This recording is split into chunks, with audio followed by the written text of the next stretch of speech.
week. If you don't put that graphic up there, you can do that. Several places.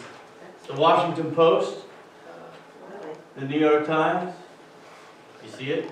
It's not there. It's not loading? There. There it goes. It's a website, so it takes a little while. Okay, first time we've done that. The New York Times, the Washington Post, CNN, CBS News, lots of places. Perhaps you saw it, maybe you didn't. Maybe someone even asked you about it. On Friday, the outline of a proposal was released for the dividing of the Global United Methodist Church because of our disagreement about LGBTQ inclusion.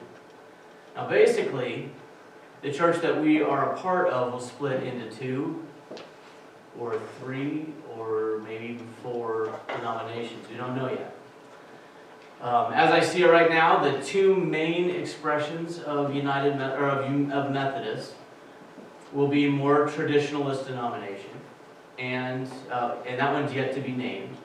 And then the United Methodist Church, but without the restriction on marriage and ordination that we are currently arguing about. This is not a done deal yet, but I believe that because this proposal is endorsed by all the major constituent groups that are involved in this, that it will pass that General Conference in May.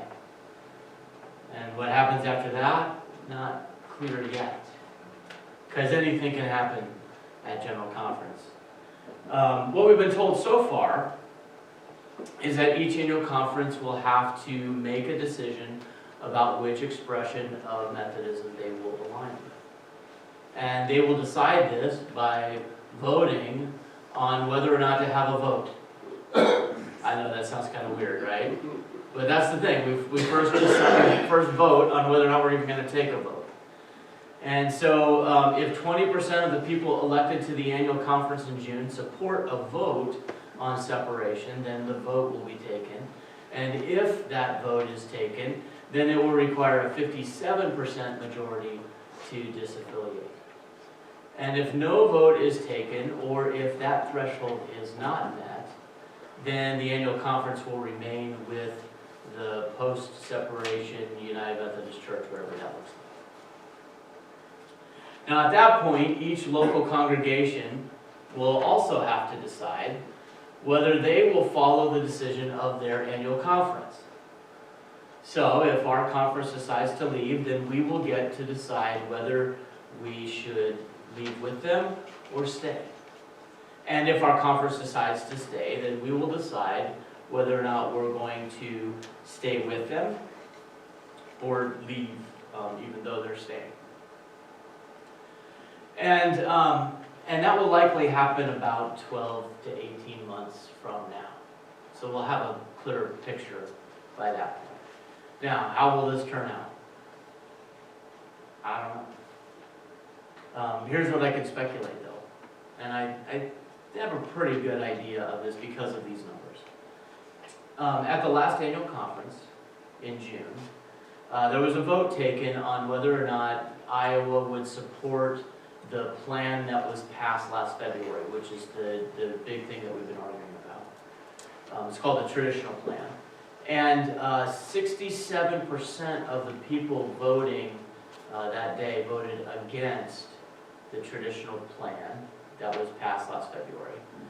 And so we're probably not going to, as a conference, we're not going to follow that.